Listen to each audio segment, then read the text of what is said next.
Today I'm going to talk about a network that is depicted as I shown here, and I'm going to solve it in a somewhat interesting way. Conventionally usually you use Thevenin, for instance, to solve a network like this, but I'm going to use a somewhat different technique. I'm going to use triangles that are depicted here, and I'm going to replace these triangles with T's.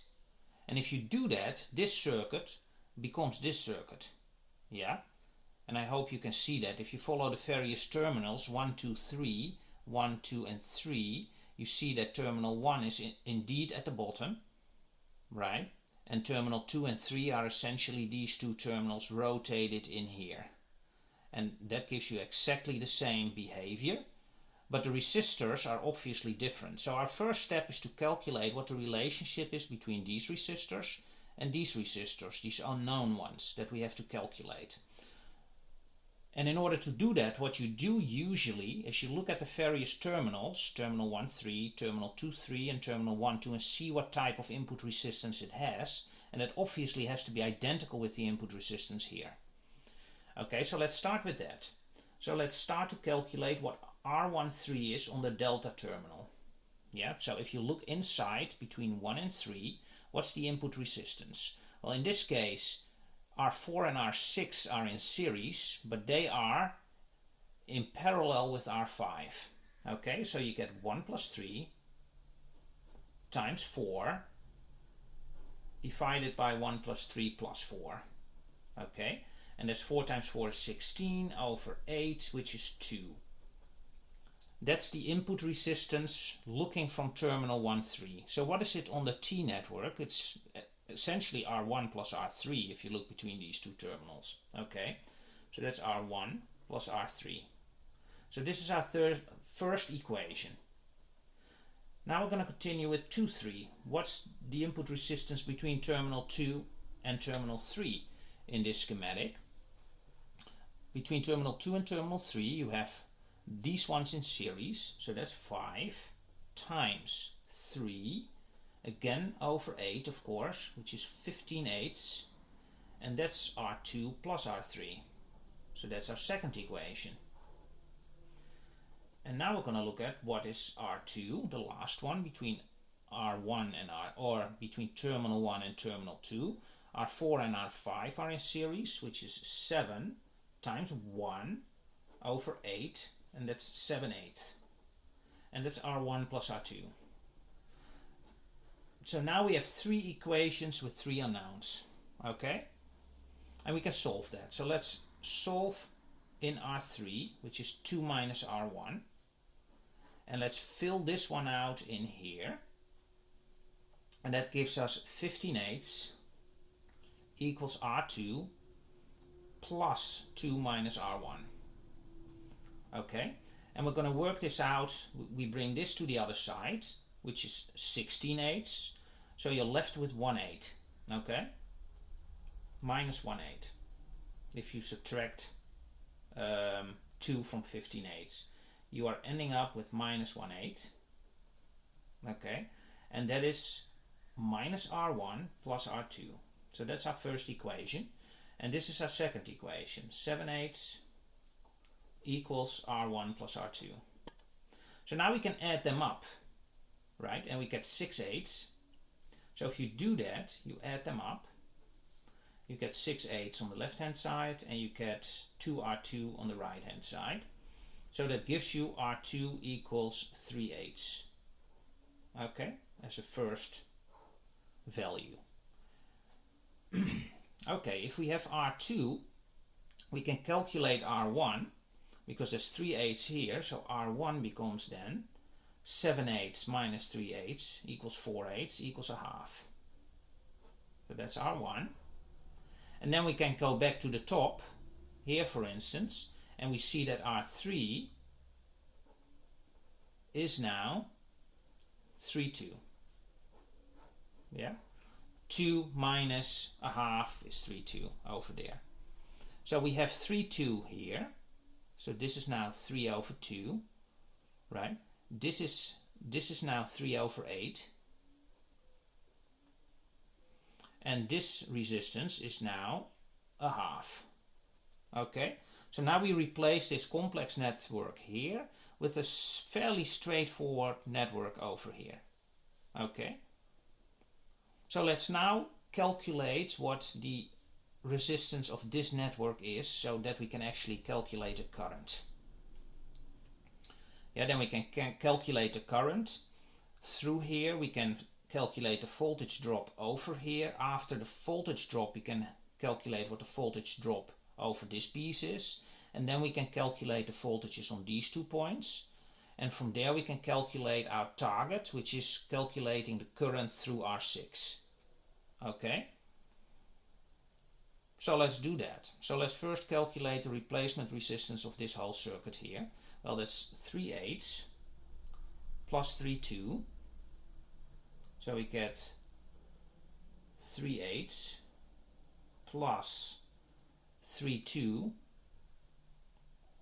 which is 12/8. Okay, so the total resistance added up is 15/8. That's 15/8 of this piece plus this piece. Since you have two of the same pieces in parallel, because this is mirrored, you also have 15/8 on this side. So the total resistance of this top piece here is 7.5/8, right? Which is 15/16. Let's do it like that. Okay, so that's the resistance of this piece here, 15/16. Okay, so now let's calculate what the voltage is on that thing. So you do 15/16, the voltage on this piece here. So this voltage we're now interested in, that's V. Let's call that V. So we're going to calculate that right now. That's 15/16 over, dit is 8/16 plus 15/16, right? Times 23 volts over here. You can take all the 16s out. You get 15 divided by 8 plus 15, which is 23 times 23. That goes away. And you are ending up with 15 volts. Okay. So there's 15 volts over here. And there's 8 volts over this piece. So there's 15 volts over this one. And there's 8 volts over this one. So now we can calculate what the voltage drop, for instance, is on this piece. Okay, we do a similar type of trick. We call this, let's call this V1, the voltage drop on this piece here, on the top here, right? There. So the voltage drop between terminal 2 and this point here. We want to calculate what that is. Okay. So you have, again, a very similar trick. V1 equals 3/2 divided by 3/2 plus 3/8 times that 15 volts. Okay. Now we can make everything 8s. So if we do that, we get 12/8 at the top.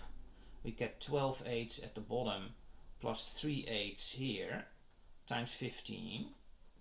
And what we get is, we get 12, all the 8's disappear. We get 12 divided by 15 times 15, which is 12 volts. So there's 12 volts over here, and there's, as a consequence, 3 volts over here. That also means, because this is mirrored here, that also means that there is 3 volts over here. Okay, so there's a 3 volt voltage drop there, and there's a 12 volt voltage drop here, right, between this point and this point. That's 12 volts, this is 3 volts. So the voltage difference between this point and this point is 12 minus 3 equals 9 volts. So now you have V over R6 is 9 volts. Okay? That's the voltage drop. What is then the current? Well, now we know the current.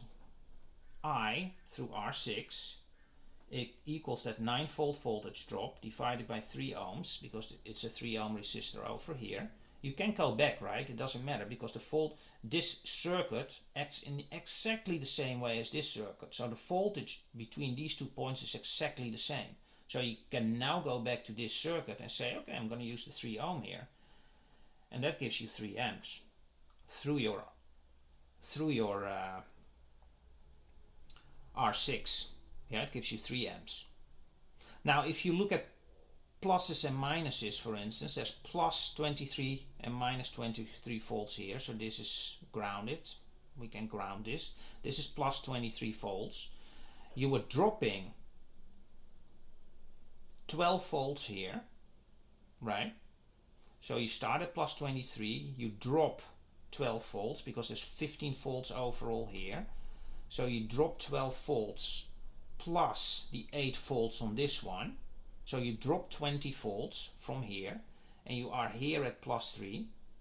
Yeah, plus 3 volts, which you can also see from the other side. There's 3 volts over here. This is grounded, so this is plus 3. Now this is grounded, this is plus 12. So here you have a plus and here you have a minus, right? So there's a plus 9 volt difference between this point and this point over R6. Okay? And then you can say that the current goes like so, if there's a plus minus there, using the convention we used here. So here you have it, that's your answer. 3 amps going from top to bottom. And I think this is a great place to stop. It really gives you an idea on how to use delta networks and replace them with T's. You can also do it the other way around for certain circumstances to make easier calculations. Okay? Great place to stop. I hope you liked this video. Please subscribe and please like, and I'll see you in the next time.